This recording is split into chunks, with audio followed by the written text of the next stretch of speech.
जैसे ही हिमालय की तलहटी पर बैठ करके भजन करना प्रारंभ किया, गोस्वामी जी कहते हैं सुमिरत हरि ही श्राप गति बांधी,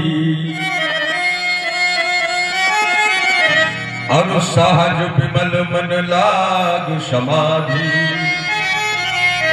समाधि लग गई और समाधिस्थ हो गए नारद जी भगवान के ध्यान में, और देवर्षि नारद की तपस्या से देवता लोग भी भयभीत होने लगे। इंद्र का सिंहासन कांपने लगा। क्यों? क्योंकि मृत्यु लोक में जब कोई भजन करता है ना, तो देवताओं को ये लगता है कि अब ये भजन करके ये भी आकर के स्वर्ग में ही रहने लगे। जो मृत्यु लोक में 100 यज्ञ पूरे कर लेता है, तो शास्त्र कहते हैं वो सतत क्रतु बन जाता है।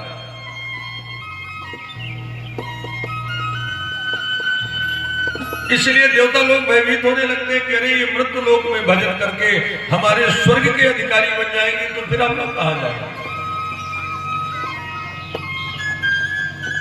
और नारद जी के भजन को देख करके इंद्र तो कांपने लगे। मुनि गति देख सुरेश डराना, काम ही बोल की न सनमाना। नारद की तपस्या देख करके इंद्र भयभीत हुआ, तो कामदेव को बुला करके कहा भाई तुम जाओ और नारद की तपस्या भंग कर दो। कामदेव कहने लगे महाराज ये अपराध मैं नहीं कर सकता, क्योंकि एक बार मैंने भगवान शंकर की तपस्या भंग कर दी थी तो उन्होंने मुझे नष्ट कर दिया।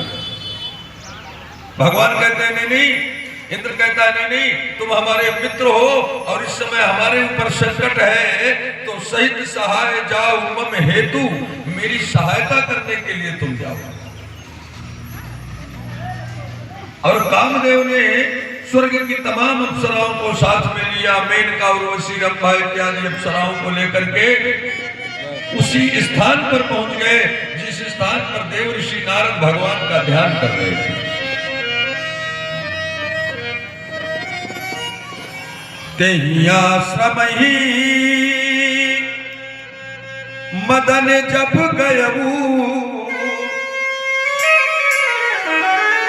निज माया बसंत निर्मयऊ। उसी आश्रम में काम पहुंच गया, और काम ने पहुंचते ही अपने कला के प्रभाव से सबसे पहले उस आश्रम में बसंत ऋतु का निर्माण कर दिया,